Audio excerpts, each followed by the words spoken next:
Hello, government seekers. What is up? Look at that amazing government secrets mug that you can get at patreon.com/government secrets. The only place you can get any officially licensed government secrets merchandise. We're at a new time, maybe, huh? Another new time. I'm excited. So this will be our new time, and it won't change ever again. What some of you have a mug? All right.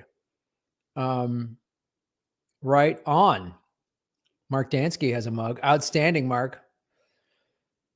Well, we have a kind of an important themed episode considering what is going on. Our moderator is Blaze Silver Wolf, folks. Wherever you were watching this, please like it, share it, subscribe, all those analytical things. We're streaming this on Lee's YouTube, my YouTube, and the Rockfin, where both Lee and I have content, bonus material content. So, yeah, we're going to be talking about UCLA. It's 15 minutes from my house, so we're going to be talking about UCLA. All right. Boom. Got the hair dialed in. Got a collared shirt. Let's do it. Hello, ladies and gentlemen. Welcome to Government Secrets episode 157 with the two most censored comedians in America, Lee Camp and Graham Elwood, with both blue backgrounds. The best blue backgrounds in the business.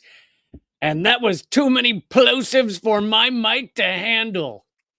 Hello, Graham. What is up, buddy? Yeah,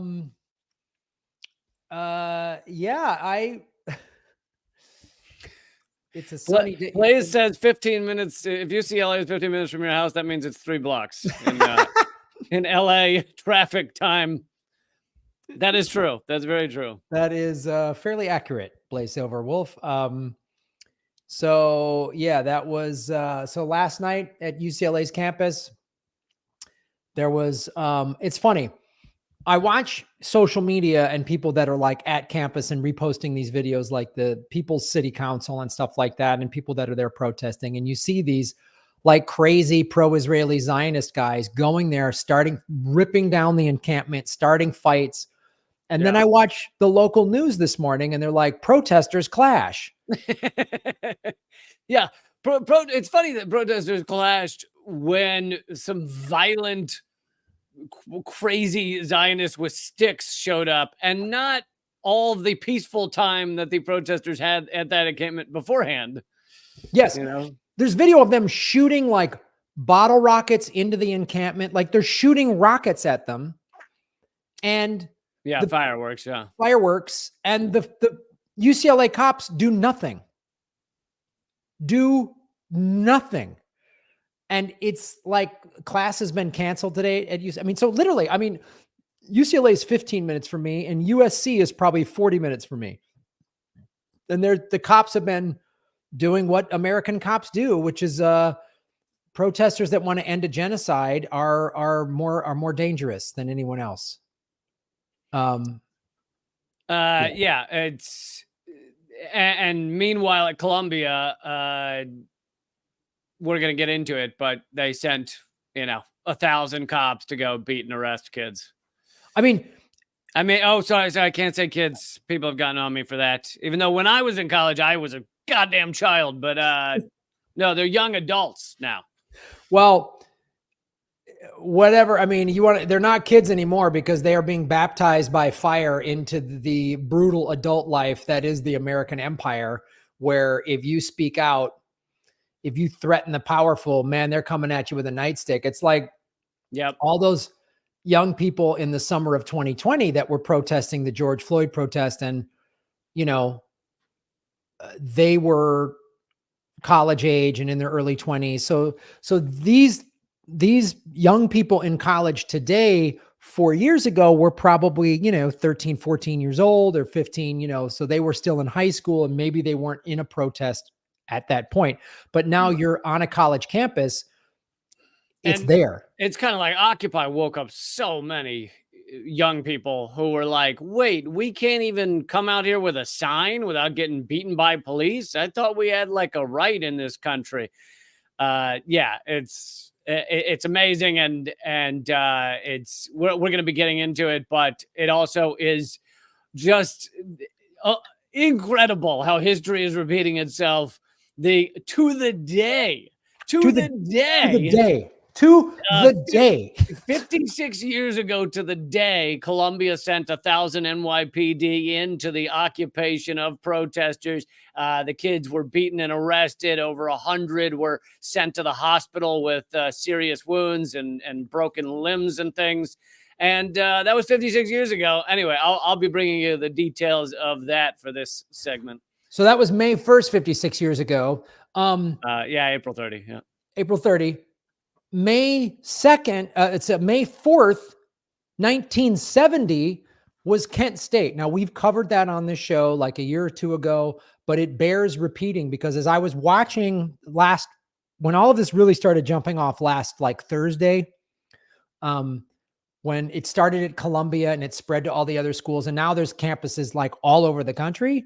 Yeah, like well over 100 campuses. 100 campuses. Yeah. And you know, Northwestern University, which is where Evanston, where I went to high school, Northwestern is in Evanston. So it's going off in my town. And then here in the city that I live in, like, why can't these people just relax and enjoy a genocide? What? Like, why? What do they get out of this? Unreal, man. And people are still saying, well, man, look at all the anti-Semitism. And you're like,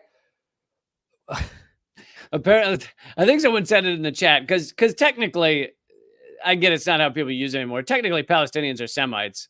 So, so now being against the genocide of Semites is anti-Semitic. Yeah, which is like brain-bustingly insane. And I hear people like, you know, these kids protest. I'm like, this was what happened in the late 60s with the Vietnam and civil rights.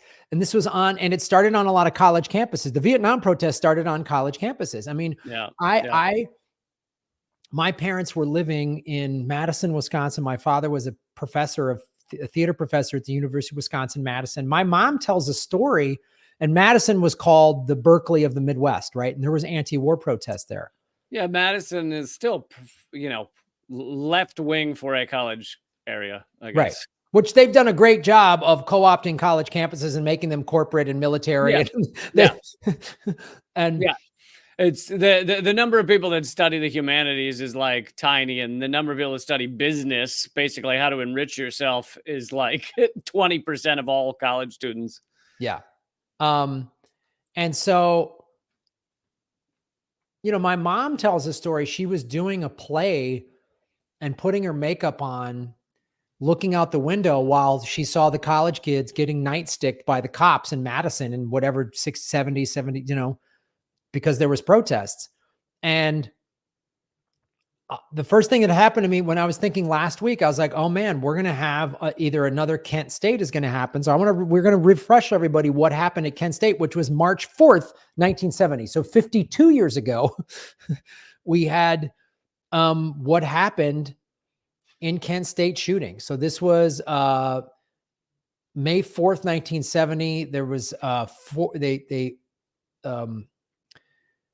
they killed 4 and wounded 9 unarmed college students by the Ohio National Guard. The shootings took place May 4th, 1970 during a rally opposing the expanding involvement of the Vietnam War into Cambodia by the United States military forces, as well as protesting the National Guard presence on campus and the draft. This is another thing that these young college people need to think about. Back then, there was a draft. So everybody in college, you were getting drafted. Due to climate change, the drafts have gotten worse, but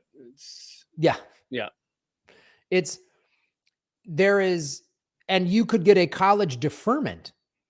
So the draft, and again, it was only young men, women were not drafted. had to go fight in Vietnam, or you had to join, you got a college deferment, you got out of the draft. So basically what America was doing, it was sending working class kids to go fight in this ridiculous war in Vietnam. Or you could do like Donald Trump did and get someone to write that he had bone spurs. Or you could do like Ted Nugent did and sit in your own fecal matter for like 2 weeks and then walk into the office and pretend to be insane. That's how he got out. Or you could do like Larry David did, which was he actually joined up into the military and then realized he didn't want to be there. And so he started acting insane, just like trying to bite his ear and just yelling stuff. And that got him out. Now, I find the right wingers funny because they're all Mr. Pro-military Ted Nugent, meanwhile shitting himself in order to get out of going to actually be in the military. But otherwise, I'm all for it. Get out of the military however you need to do it. Yeah. Or you could just be like George Bush and have your rich, powerful father just put you in the National Guard where you fly around in Texas or whatever, so you don't have to actually go. Right. Thank you, Less Than Jess. Thank you both for everything you do. Never miss an episode of this or Dangerous Ideas. Keep fighting. Thank you so much. So just put thing in a context here. Young men were getting drafted to go fight in Vietnam. They had a draft, and we were expanding the war into Cambodia. And again, let's remember, so LBJ, quick history lesson, became president in 1963 after the CIA killed JFK, which we've covered on this show. And he was then he was sworn in 1963. He ran for president and won it as a landslide in 1964. In 1968, LBJ did not run for re-election. Bobby Kennedy was killed in the primary, and Nixon won. And Nixon ran on I'm going to get us out of Vietnam campaign. And he upped the Vietnam War, illegally bombed in Cambodia. And, of course, we had a draft going on. So that just to give everybody kind of the backdrop of what was going on. Kind of like, so Nixon kind of ran the Zelensky plan. You say you're anti-war, you get into office. Yes, that's what he did. So there was a huge protest on campus. 28 National Guard soldiers fired about 67 rounds over 13 seconds, killing 4 students and wounding 9 others, one of whom suffered permanent paralysis. Students Allison Krauss, 19, Jeffrey Glenn Miller, 20, and Sandra Lee Schuer, 20, died on the scene. And some of them were not, I'm not sure about the ones killed, but some of the ones killed and traumatized were not even really part of the protest. They're like, when there's a protest going on campus, there's often a lot of people walking by to see what it is, what it's like, what's going on. And so they're getting shot at as well. Yeah. And then William Knox Schroeder, 19, was pronounced dead at Robinson Memorial Hospital shortly afterward. Krauss and Miller were among more than 300 students who gathered to protest the expansion of the Cambodian campaign, which President Nixon had announced in an April 30 television address. Schuer and Schroeder were in the crowd, and several others who had been observing the proceedings more than 300 feet from the firing line. Like most observers, they watched the protest during a break between their classes. That's what you're referring to, is they were just kind of watching and got... The shootings triggered immediate and massive outrage on campuses around the country and increased participation in the student strike that began on May 1st. Ultimately, more than 4 million students participated in organized walkouts at hundreds of universities, colleges, and high schools. Do you hear that, American college students that are on campus right now? This is the power that you have. These protests and encampments are amazing. Stop giving these corrupt universities your tuition, be it your money or student aid or whatever, your parents' money. Don't give them your money. Don't donate. Don't buy their textbooks. This is the power that you have. If 4, 5 million, 10 million college students say bye. Really, I think all it would take is the starting line of the football team. Right. If they just walked out. Forget it. If then the boosters will get in. If the boosters get involved, then the boosters are going to be like, hey, we got to divest from this genocide because, we're playing Alabama come September. So we're playing Alabama soon. The football team brings in $100 million into the university every year. So we honestly, you get like one good wide receiver and the quarterback to walk out and it's all over. It's over. I always say vote with your dollars, and you shut down college football, they'll start listening. When you go, nope, there's no games this fall. CBS and ABC and ESPN are going to go, wait, I'm sorry, what? Our multi-billion-dollar revenue stream is going where? Then it's suddenly like, then you're going to get some rich billionaire or whatever to come and go, I don't think we should be supporting a genocide. You know what I mean? We need to get these ball players back in football camp for Sunday. You know, like that's what's going to happen. Totally. So that's the ultimate. I wonder how low on the sports list could you get and still have an impact? Like if the lacrosse guys walked out, if you got down to like the trampoline ballet with the ribbons. Well, if they did a sit-in, would that work? I played lacrosse in college, and I'm here to tell you, no one would care if we walked out. Nobody. I think after basketball is football, basketball. After that, I think you're pretty much nothing. It doesn't matter. Like the lacrosse team did have a walkout for more tater tots, higher minimum tots in the cafeteria, and it did work. So there was that. I would have walked out just to get like our meals paid for on road trips is what I would have walked out for, but we didn't get that. So I think honestly, the sketch comedy troupe I was in, if we would have stopped that, we would have had more pull than the lacrosse team. Oh my God. If these Ivy League schools, if the a cappella group were to start singing anti-genocide chants, I think that might have a huge impact.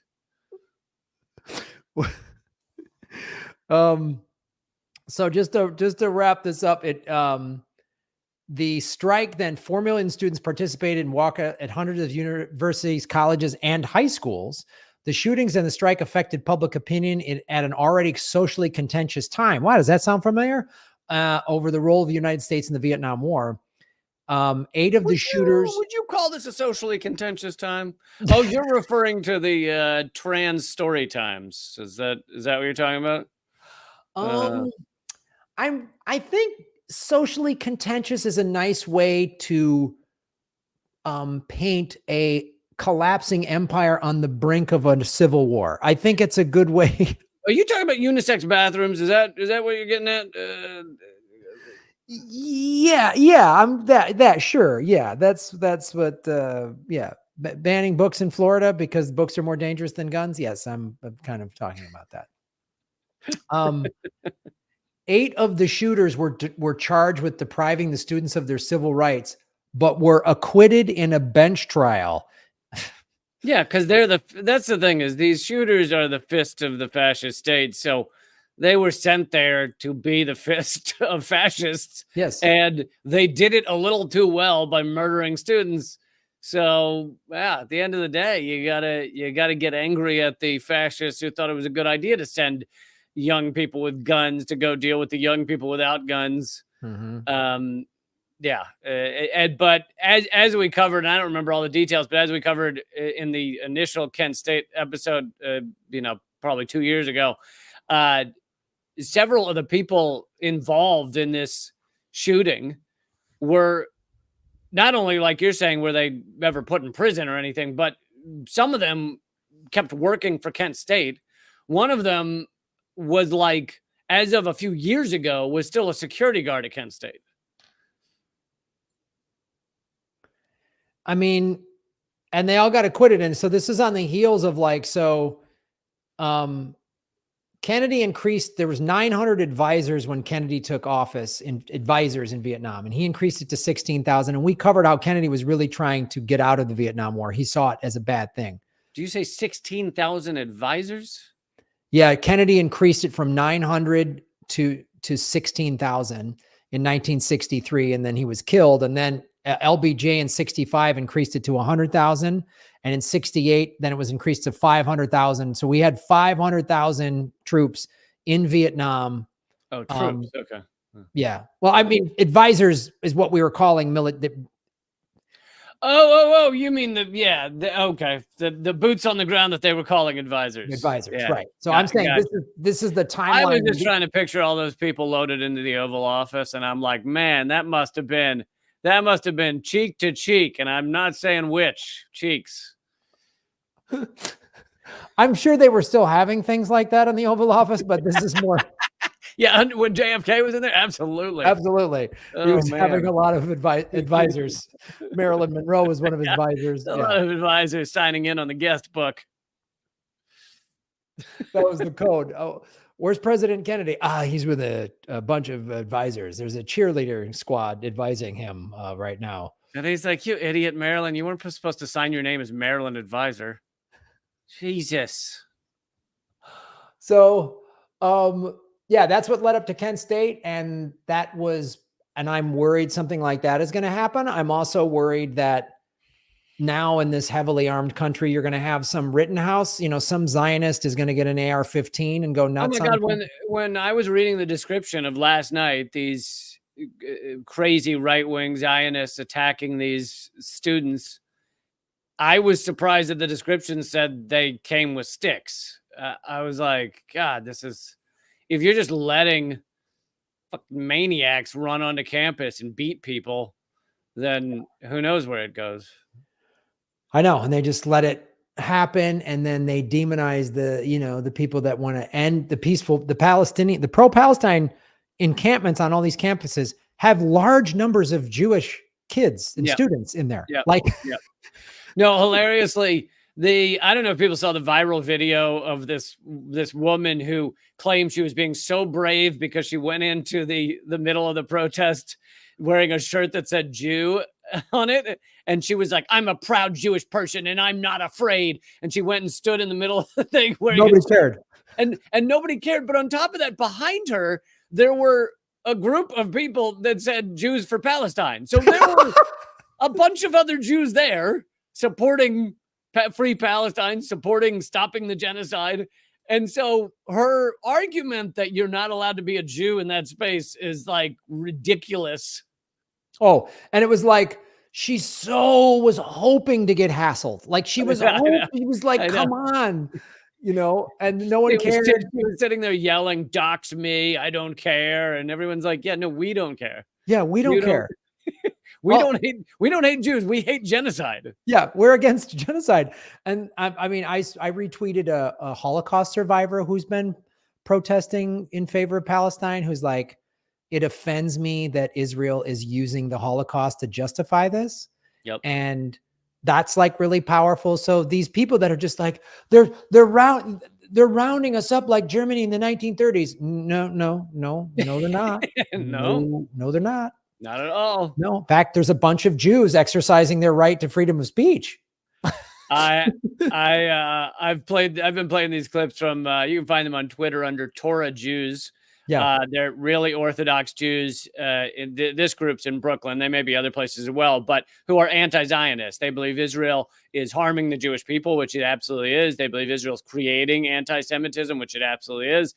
And anyway, I've been playing the clips that they've been putting out of like their rabbi who, just looks far more Jewy than I do. So he just really does a good job of representing it. And it's just 2-minute clips of him being like, Israel is harming the Jewish people. And I'm like, yes, what that guy said.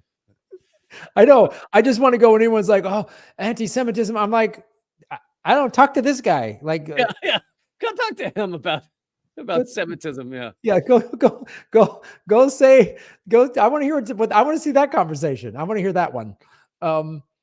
So yeah, I'm also worried too. The United States is going to do some type of false flag thing and have the CIA is going to pose as Hamas. They already did the false flag with an actual flag. Remember the girl walked by and said she got stabbed in the eye by a flag. If you watch the video, she's walking through a crowd and a tiny little Palestine flag that's like the size of a cocktail umbrella.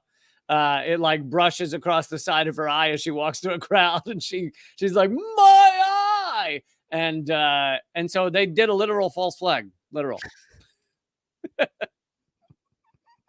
Well, way to stay on brand. So I support these college students being out there. I mean, look, and then you're seeing like Jill Stein got arrested. You Yeah. know, I Jill mean, Stein got attacked and arrested. By the way, Jill Stein has been brutalized during at least 3 presidential campaigns. She was arrested and charged with like terrorism because she spray painted, stop the pipeline or something on the equipment at Standing Rock. She was arrested during the entirety of the debate that happened in New York between Obama and I think it maybe McCain or one of them. She tried to attend because she's like, I'm a presidential candidate. I should be on the debate. So they arrested her and her vice presidential candidate and locked them in a room for 8 hours, chained to a chair, because that's the freedom we have right there.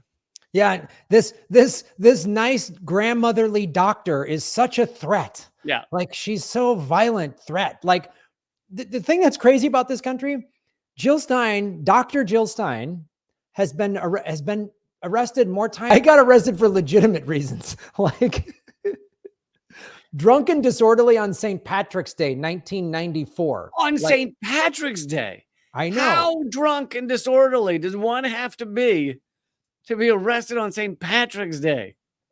That's amazing. I know. In Chicago. That's like getting arrested for arson on the top of a volcano. Like, what?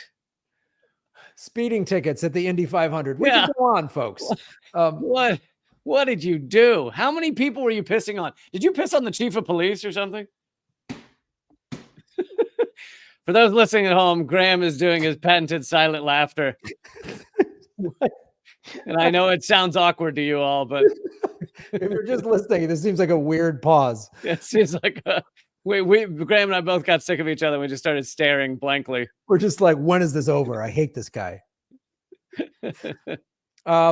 I bumped a police officer walking out of an all-you-could-drink for $20.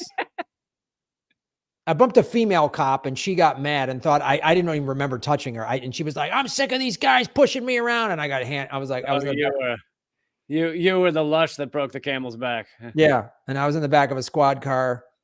So I spent a night in a Chicago jail. That's fun. Anyway, let's talk about what happened. Anyway, we're not getting into that government secret right now. Let's get into 1968. All right. So I can't believe Columbia. You'd think Columbia would have waited a day just to not have it on the anniversary of the last time that they had the NYPD abuse and imprison their students. But they didn't think, if you don't know your history, you're doomed to repeat it, I guess. Yes. There's a great article on popular.info is the site, but it's basically Substack, but it's by someone named Judd Legum, if you want to look it up. Anyway, April 30th, 1968, then Columbia University President Grayson Kirk summoned the NYPD to arrest hundreds of student protesters. About 1,000 police officers arrived on campus, wielding nightsticks, violently arrested the 700 students. Almost 150 protesters ended up in the hospital with lacerations, broken bones, and other injuries. I mean, basically, the cops then and now see this as like, it's a practice run for like terrorism. These are easy people to beat up and attack, and so they just cops get off on this. I'm sorry, they get off. They on totally, this. Totally do. Even and now in this diversity age, you see that video of Medea Benjamin being completely groped and disrespected by a female cop. This young blonde woman is like Medea Benjamin arrested. She takes off her headscarf. She's literally checking under Medea Benjamin's bra, like groping this woman's breasts and making her spread her legs. And it's just like, and no, it's a light this perhaps this is it's talked about more with the way women are treated in prison, but it's done in arrests often. It's like a light sexual assault. Yeah. That's designed to make you feel as if you've been sexually assaulted, so that you feel like you are helpless and and they have all the power, and it's totally repulsive. I mean, it's literally, you're watching it, you're like, so they think what, Medea Benjamin has like a gun under her boobs? Like, is that really what you are doing? Like, it's unbelievable. And when you see it done by a young blonde female cop, you're like, this is the problem with policing. You can get female police chiefs, female cops. It doesn't matter. You can have black police officers, and as James Baldwin famously said, in the times where we had to call the police, we just really hoped we didn't get the black cop, because they are the worst to black people, because they're trying to prove themselves in a fascist system. Yes. I mean, I could go on and on. I mean, the former district attorney in Los Angeles was Jackie Lacey, a black woman who never once prosecuted a cop in LAPD. And the Black Lives Matter were protesting her every Wednesday for like 2 years. And then the big one culminated in the week of the George Floyd protests. I mean, Jackie Lacey's husband famously punched a Black Lives Matter protester. And I watched some of the police press conference about what they did last night at Columbia. And, it's just a big circle jerk of how proud they are. Look how great we did, how we did it safely, how we took this occupying force down in the right way. And the mayor is an ex-cop. And if it matters in this conversation, this is a black ex-cop who is now the mayor of New York City. And he's clearly getting off on all this. He loves it. And he mentions one moment, the moment I saw him talking, he's talking about how, if you watch the video of the assault by the cops last night, they grab a Palestinian flag off a flagpole and they tear it down and they throw it to the ground in disgust and put an American flag back up. And so Eric Adams is sitting there going, and I just want to talk about that moment with the flag. That flag means something. All right. Oh. It means that you respect our country, which men have fought and died for to protect. And he did all that shit. And I'm like, Jesus Christ, you are a child. If you think a piece of fabric matters that much to you, then you are a child. And you don't understand anything that's going on with the U.S. empire or what we're talking about here, or the fact that these people are protesting against a U.S.-backed genocide that ships weapons to kill children every 36 hours. And he's like, we got rid of the other flag and we put our flag back. And the flag that represents that probably some of his great-grandparents were enslaved. That flag, that's the one. That's the one.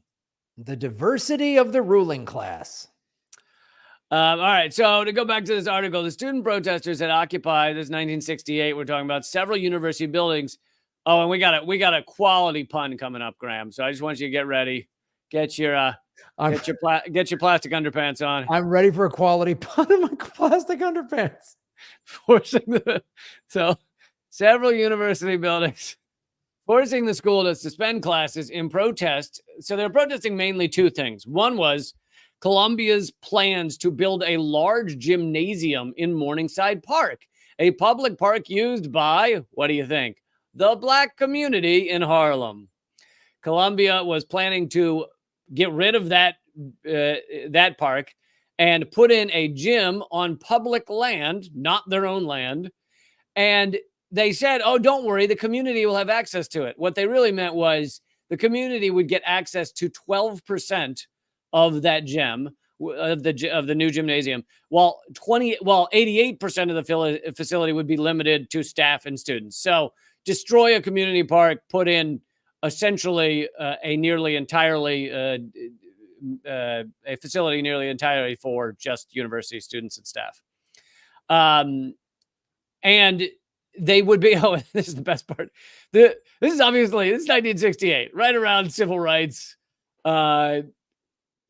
And the community residents that wanted to use the 12% of the gym they were allowed to use would be forced to use a separate entrance at the bottom of the facility. Protesters called the proposal Jim Crow, spelled G-Y-M. Oh, nice. Do you like it? Are you happy? I do like that. Others involved in the protest, which occurred against the backdrop of the Vietnam War, also were protesting Columbia's involvement with the Institute for Defense Analyses, an organization that conducted weapons evaluation and other research for the war machine. So Columbia was actively helping the war machine decide how to murder Vietnamese. Columbia was, and this also fits with exactly what happened this time around. Columbia was goaded into action by the political right, although this time it was goaded into action by the entirety of Congress, not just the political right. In a column, National Review founder William Buckley chided Columbia for having an authority gap, claimed the protests were actually just about college kids looking for an opportunity to rebel, and they didn't even know what they were rebelling against. Over the years, and so how that's like today is the head of Columbia, who is, she's just a straight up kind of, like, she's not an academic or a professor or a scientist or anything. She's just one of these people that floats around in the ruling elite and gets put in as CEO of some. She was formerly higher up in one of the banks connected to the World Bank system. Oh, what a wacky coincidence! The big Yeah. central banks put one of their people in charge of a university. Let's see. Here it is. She was deputy governor of the Bank of England. The bank that confiscated Venezuela's gold reserves. Oh, she also served in one of the top roles at the IMF and the World Bank. Oh, those are all great organizations that are all about freedom of speech. And no, those are three organizations that are literally profiting from this genocide. The central banks profit from this genocide. This is the thing that's so significant about, and I know your story is, again, from 1968, again, and someone in the chat pointed out what they did in 1968 was literally 3 weeks after MLK was assassinated. He was assassinated in April 5th or 6th in 68. So what is significant too about the Columbia thing, when they last week, when Columbia was only a handful of colleges a week ago, and they cracked down on those college kids, I don't think they realize what that means. Those Columbia University, those are the children of some of the wealthiest, most powerful people in the country, if not the world. So yeah, but those wealthy people don't like what their kids are doing. Yeah, so exactly. There is that. There is that. They don't like what their kids are doing. But so then what is this? This is significant, because then you're going to have what? A whole generation of rich kids that are actually going to go, you know what? I don't want this trust fund country club life. This ain't right. I'm going to use my money to maybe make some changes. I don't know. Maybe I'm being too optimistic, but you can't. No, I think you're absolutely right. For some of them, some will, for truly rich kids, there is a growing pressure as they get older to make a lot of money and to be part of the moneyed class. And many of them ultimately fall into that, even if they were protesters at a younger age. But I think you're right that many of them will not fall back. They will become what's called in our society radicalized, but I consider it to be correct. They will become correct. They will become actual humans rather than humans who care about humans. Yeah. So, it very much could wake up a lot of them in a way that does not change and just go away. I agree. And by the way, I should give her name. Shafiq is the current president's last name, the one that used to be with the World Bank and IMF and UK Bank. And she also is a fellow at the Bill and Melinda Gates Foundation. Oh, so, well, just a wonderful person. So she was dragged in front of Congress like a week ago and basically scolded for not having the students arrested enough or beaten enough. And so here she is basically doing what Congress asked her to do. So, so to go back to 1968, at first in 1968, when those students were arrested, the university was saying basically the same stuff as William F. Buckley, like these kids are lunatics and they need to be taught a lesson and blah, blah, blah. But slowly over the years, Columbia came to embrace the protests and political activism to some degree as an important part of its legacy. In the aftermath of the police raid, the university sided with the protesters. They canceled the gym and they severed ties with the Weapons Research Institute. So the students won. I mean, many of them got beaten, but they won. It also resulted in structural reforms at Columbia that were designed to give students and faculty a more formal role in setting university policy. In 1969, the university Senate, a 100-person body consisting mostly of faculty and students, was created by referendum. So this 100-person body is supposed to represent a little bit of everybody and supposed to have a lot of say into whether students are brutalized by the NYPD.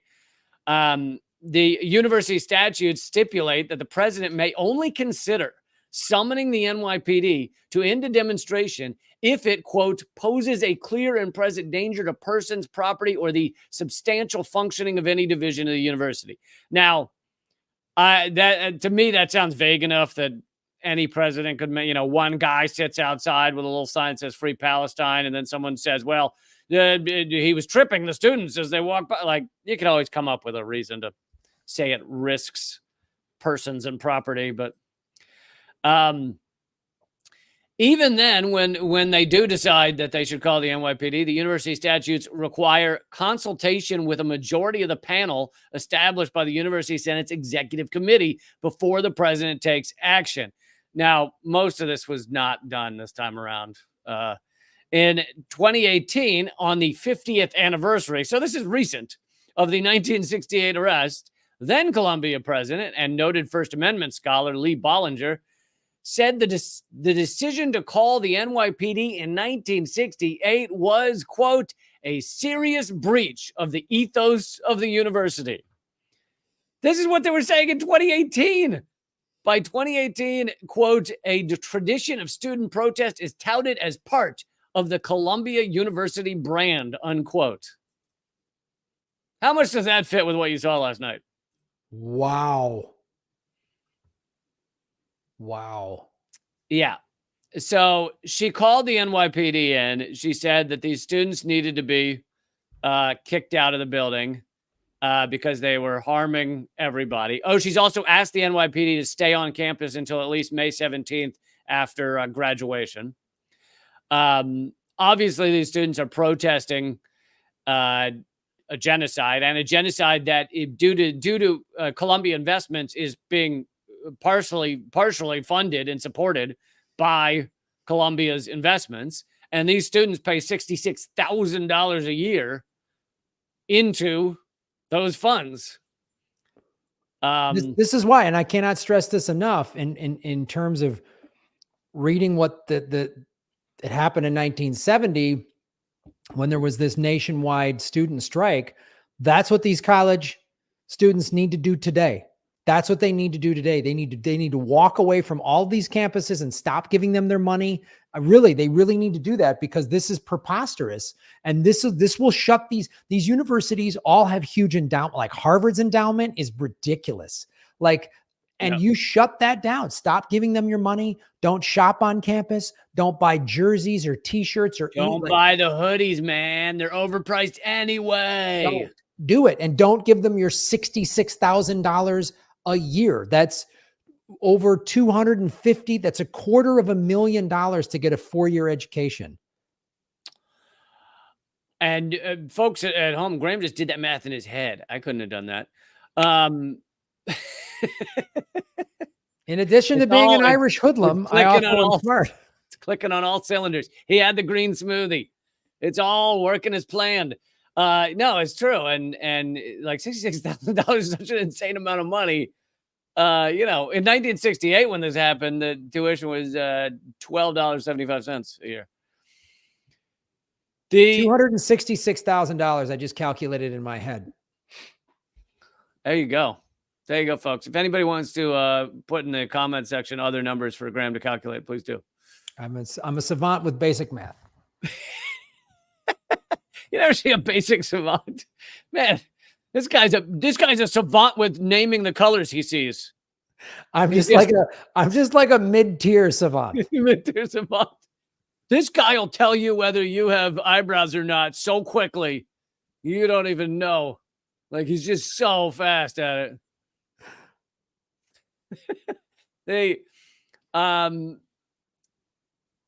So this is up to last night. They arrested 108 students. Some students were restrained in zip ties. 264,000. I was 2,000 off. I just calculated in my head. I'm sorry. That somebody check my math.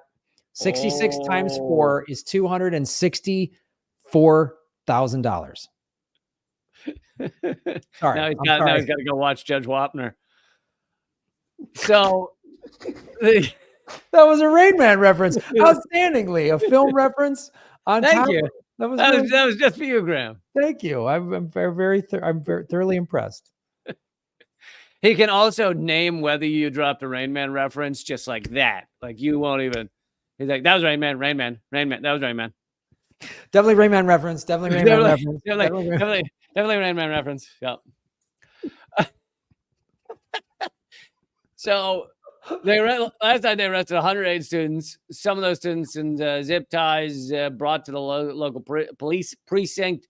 Shafiq also said, and I'm sorry if I'm mispronouncing her last name, but also said that all students participating in the encampment have been suspended for an indefinite period. By the way, if you support genocide, not suspended. You are a hero of Columbia University. According to NYPD, the protest was entirely nonviolent. By the way, this is a quote from the NYPD. You ready for this? To put this in perspective, the students that were arrested were peaceful, offered no resistance whatsoever, and were saying that we're saying what they wanted to say in a peaceful manner.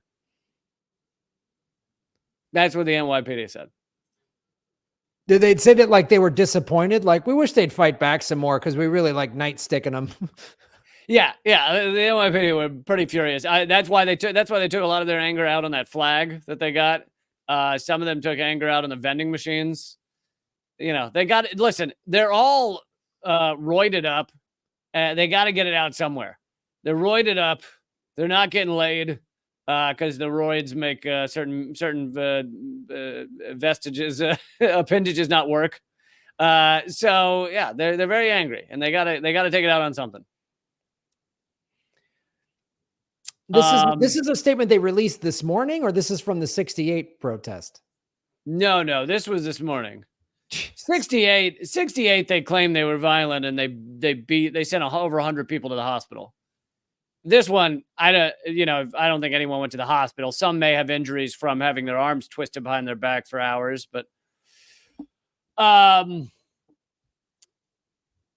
let's also highlight the fact that in our so-called free speech country, you have liberals are against this freedom of speech right now because they don't want to see free Palestine protests. You have the right wing that claims to be all for free speech. You say whatever you want, unless it's this. And now we're celebrating it. I mean, if you turn on Fox News right now, they'll tell you how these are all riots and these kids are out of hand and they're extreme leftists. I've seen a lot of posts on Twitter about they're all Marxists and they've been taken over by communists. And much of that shit is coming from right-wingers who claim to support freedom of speech. They're making shit up to be furious that people are exercising their freedom of speech. They're so stupid. They're dumb morons. They're stupid people and they're dumb. Their heads are fat and stupid. Their brains are stupid. Their faces are stupid. Their whole lives are stupid. Everything they've ever done in their dumb life is fucking useless and dumb. And they couldn't do 66 times 4. No, they couldn't. I figured that out quickly.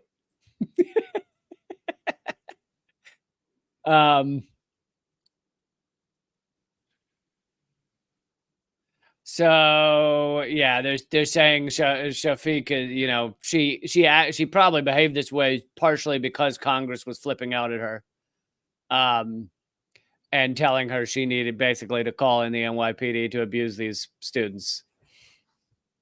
And there's just, because they can't, and I'm talking about Congress here as well, not just lunatic right wingers, but because they can't just say, oh, these students shouldn't be allowed to have free speech. They're just making up stuff about how they're calling for, the death of Jews and it's all anti-Semitic and all this stuff. And yet all the videos you see of this, that is not what's going on at all. So it's just bullshit. It's a propaganda show. And there's been a couple of photos of well, what about this sign? And it shows someone holding up a sign that says I heart terrorists or whatever. Right. And it's so clearly these are infiltrators that want you to take a photo of them with that sign so they can say all the free Palestine people are terrorists or love terrorists or love Hamas or whatever. it's so laughable. And these people almost always have their faces covered. They almost always don't look like they fit in. Like Right. they're standing separate from everyone else. They don't know anybody there. Yeah, they don't know anybody there. No one's high-fiving them for having a sign that Nope. says "I heart Hamas." Like, it's just stupid. So yeah, that is that's the conclusion of Columbia University falling into the exact same trap that they did exactly 56 years ago, while they publicly, over the past many years since 1968, have said, we support protest on this campus. What we did in 1968 was wrong. We would not send the cops to brutalize students. And here they are. It's like, that saying, people who don't learn from history are doomed to repeat it. It's almost like in the United States and all these institutions of power, they have a big board where they say, guys, we have to be doomed to repeat these. We got to make sure we keep repeating the same problems over and over again. It's almost like it's not like they're just ignorant. They get up in the morning and go, hey, how can we keep making the same mistakes over and over again? How can we keep doing that? Well, they keep doing it. It's the same. It's like we're fighting the same old battles over and over, only no one's learning and everybody gets acquiesced. What happens is, I think it's your point to not just the rich kids, but Americans and in a capitalist society in general. You protest when you're younger, you fight, and this and that. And when you're in college, right? When maybe you got you're not beholden to a job yet. And then you're not tied down into a life that's decided at least partially by debt. Yes. And so now you get older and you act. I mean, look, I read the ages of those people from 1970, 19 and 20-year-old people that were shot at Kent State, right? That's the age of most of these people on these campuses, is probably somewhere between the ages of 18 to 22, right?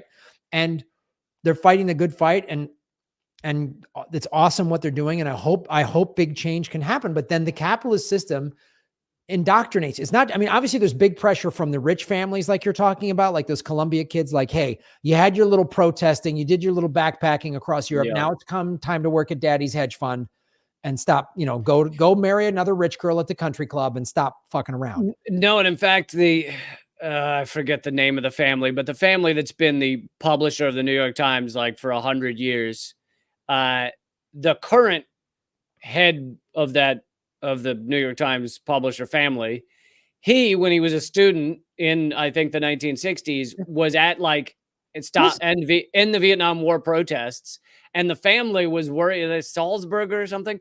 The family was worried that he wouldn't become the face of the New York Times because he was this leftist and sure enough, he eventually over time changed to exactly what his family does, and now he's doing all this pro-genocide garbage that New York Times pumps out. So it's capitalism, and that's what happens when, look, it's not just the rich families that do this, just a working class or middle class family. It's like the realities of having to pay for your bills in a capital, especially now. Like these young people, oh my God, forget buying a house. Just rent is through the roof. I'm living in a studio apartment now. It's my, and eventually someone's going to offer you a job and you're going to go, I got to take the steady paycheck. And that's the system we're in. And it's hard to fight City Hall when you got to pay your bills and it's hard to survive. And, when you're young, you can eat ramen and it's all this cool and everyone's working together. But you get out in the world when you become an adult and everyone's not working together. Everyone's just working to survive individually. And the system is designed to do that. So I hope that these young people can make big change, but the system can crush you, man. It can crush you. I'm sitting here going, do I want to be more involved in these protests?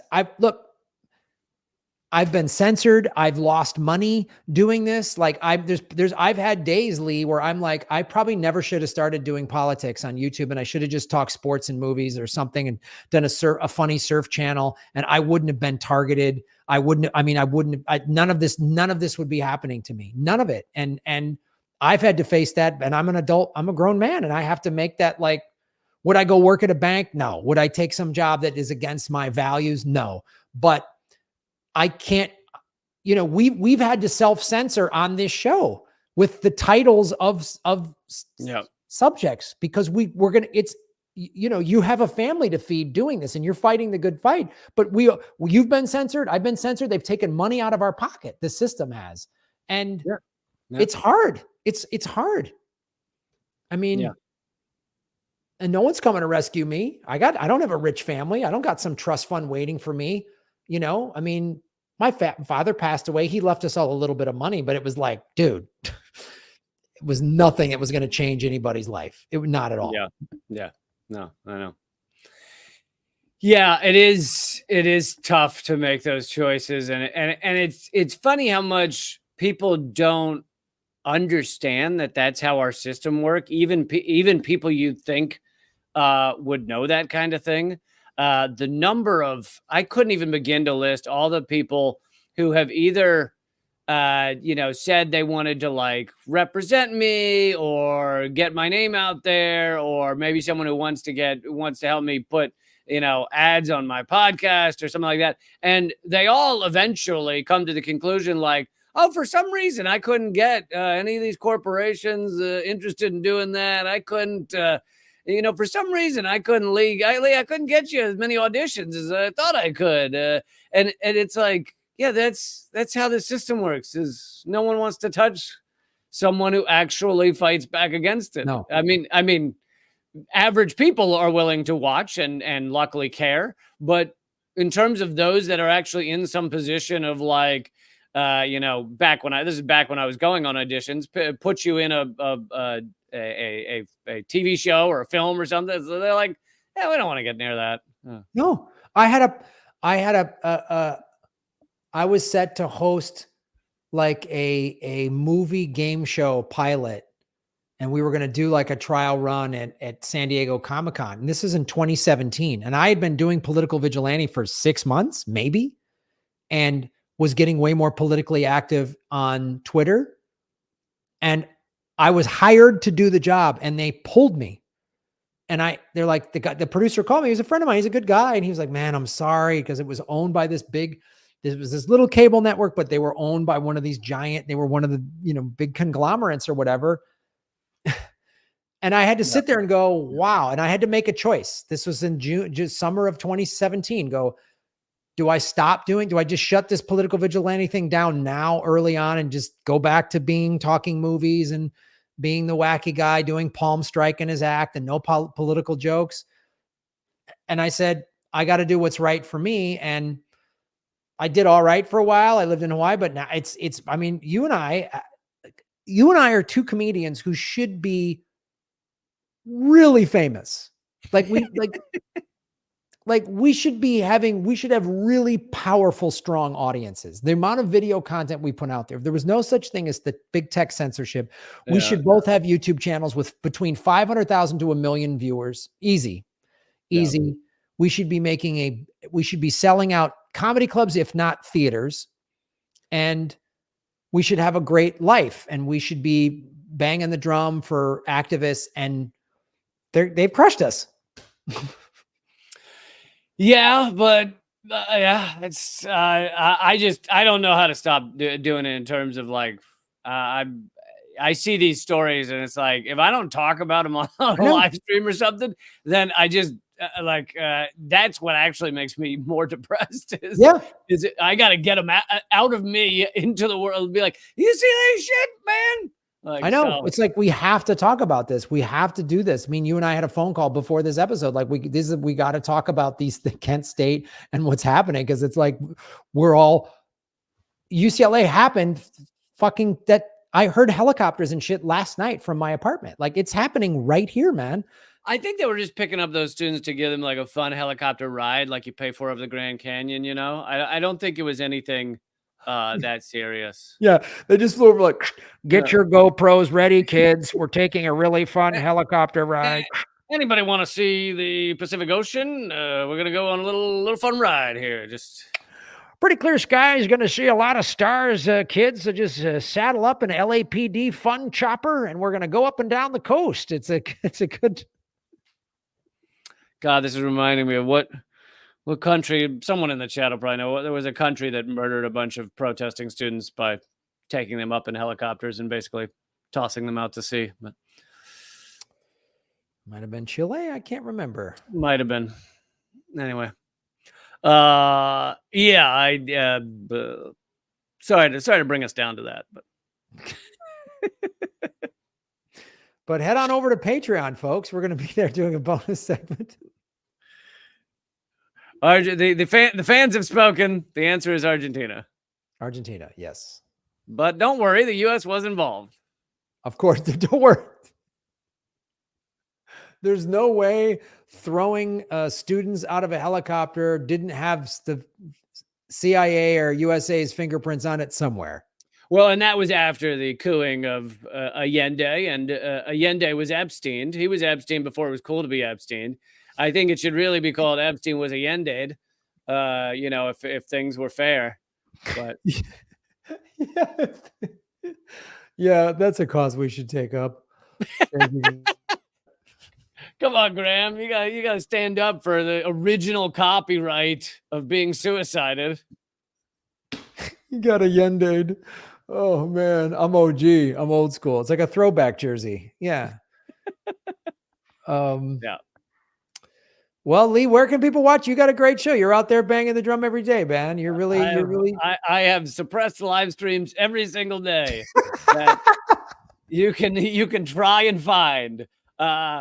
So unlike this show, which jumps around every day and every hour, my live streams are Monday, Tuesday, Thursday, Friday at 3 p.m. Eastern.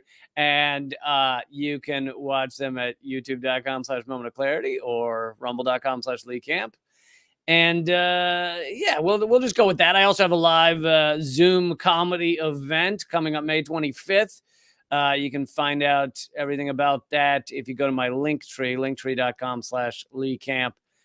You'll see the link to that as well. $5 tickets. Yeah, you can go to, so my show, Political Vigilante, I've changed it now to, it's a Bitcoin themed show. I'm still talking politics, but through the lens of Bitcoin. And how basically, how I can tie anything to Bitcoin or Epstein. That's now what my show is. That's all I'm doing. So it's called the Bitcoin Epstein Show. It should. Well, in the Bitcoin space, there's a lot of conservatives and libertarians. And I'm like, there's a lane here for me as a lefty Bitcoiner to like, that's true. That's what I'm doing. That's true. I'm doing lefty Bitcoin stuff. Are there any Ep coins or Coinsteins? Could you create Coinsteins? I don't think there's any Coinsteins, but most Bitcoiners agree Epstein didn't kill himself.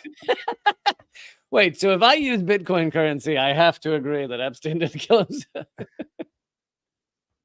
Yeah, when you buy your first Satoshi, you have to sign a thing saying Epstein didn't kill himself, and then you get it transferred into your wallet. But yeah, so I'm just doing the Political Vigilante show, but it's all Bitcoin themed.